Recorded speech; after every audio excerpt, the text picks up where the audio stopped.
ایک مرتبہ ڈاکٹر علامہ محمد اقبال رحمۃ اللہ علیہ آپ سے کسی نے سوال کیا، اے اقبال، آپ نے یورپ کے ہر شہر کو دیکھا ہوگا، آپ نے برصغیر کے ہر شہر کو دیکھا ہوگا، آپ کون سے شہر کو سب سے زیادہ خوبصورت سمجھتے ہیں، سب سے زیادہ حسین سمجھتے ہیں اور سب سے زیادہ جمیل تصور کرتے ہیں؟ تو شاعر مشرق، شاعر پاکستان ڈاکٹر علامہ محمد اقبال، جنہوں نے نظریہ پاکستان پیش کیا، آپ نے جواب دیا،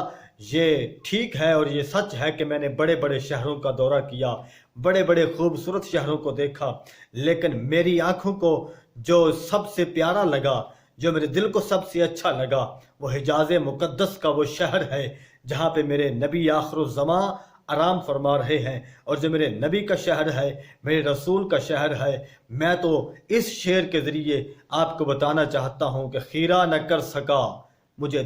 جلوائے دانش فرنگ، سرما ہے میری آنکھ کا خاک مدینہ و نجف۔ ارے اقبال تو وہ تھے جو مدینہ سے بھی بڑا پیار کرتے تھے اور اپنے مدینے والے آقا کے پیارے ویر جناب علی کے شہر سے بڑا پیار کرتے تھے۔ جس اقبال کو نجف اتنا پیارا ہے، اس اقبال کو علی کتنا پیارا ہوگا، اور جس اقبال کو مدینہ اتنا پیارا لگتا ہے، محبت والا لگتا ہے، اس حضرت اقبال کو محمد الرسول اللہ کتنے پیارے لگتے ہوں گے۔ تو میرے آقا کے غلاموں، ہمیں چاہیے کہ ہم اپنے اکابر کی زندگیوں کا مطالعہ کریں اور سمجھیں کہ انہوں نے کن کن ہستیوں سے سبق حاصل کیا اور کن کن ہستیوں کا ادب کر کے ہمیں بتایا۔ تو دعا ہے کہ اللہ رب العزت ہمیں مدینہ الرسول بھی دکھائے، نجف و کربلا بھی دکھائے، اور مکہ المکرمہ کی ان زیارات سے مشرف فرمائے